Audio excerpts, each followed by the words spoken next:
Kami juga baru saja mendengar pernyataan dari Menko Marves kita Bapak Luhut Binsar Panjaitan yang mengatakan untuk ekspor 3 juta ton sawit RI akan ke Afrika. Apakah ini juga bentuk diversifikasi pasar dan kiranya selain Afrika ada negara mana lagi yang menjadi tujuan pasar dari sawit kita, Pak Erlangga?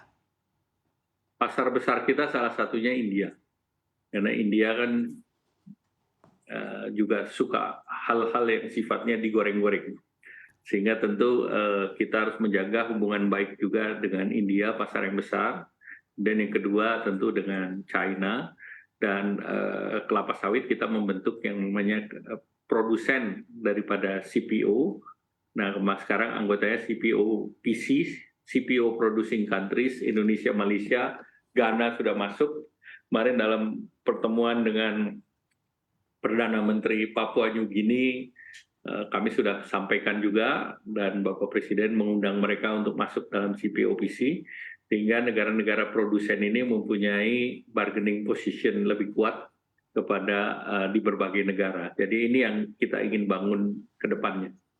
Oke, baik. Pak Erlangga, dengan resiko atau potensi kehilangan 6 miliar euro begitu ya di tahun depan, sebetulnya secara demand sawit sendiri untuk di dalam negeri dan juga mendiversifikasi pasar selain Uni Eropa, sebetulnya kita seberapa mampu untuk mencegah kerugian sebesar angka tersebut?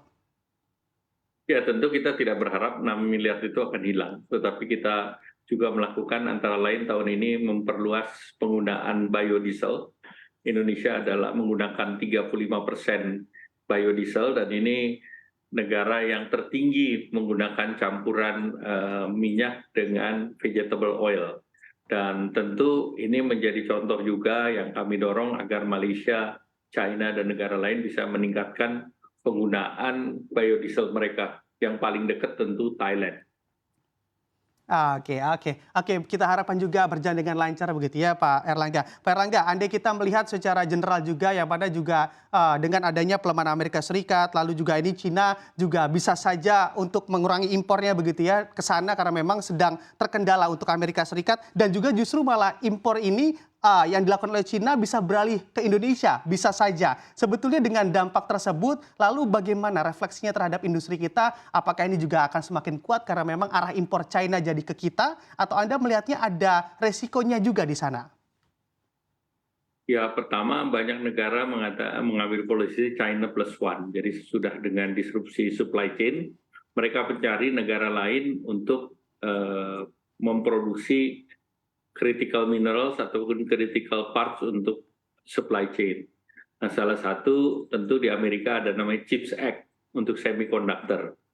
Nah, semiconductor juga Indonesia menjadi negara yang dilirik untuk bisa memproduksi semiconductor. Selain kepada komponen critical mineral untuk electric vehicle ataupun baterai. Nah, tentu ini yang akan didorong oleh pemerintah memberikan iklim yang lebih sehat, tentu ada kawasan ekonomi khusus, ada free trade zone, sehingga ini tentu disiapkan untuk bisa menjadi basis untuk global supply chain. Nah, terhadap Cina sendiri, karena sekarang kita sebagian besar untuk menarik supply chain yang ada di Indonesia, ini di China ke Indonesia. Kemarin Bapak Presiden baru groundbreaking, salah satu contoh adalah untuk bicara sebagai copper foil di kawasan ekonomi khusus di JP Gersik.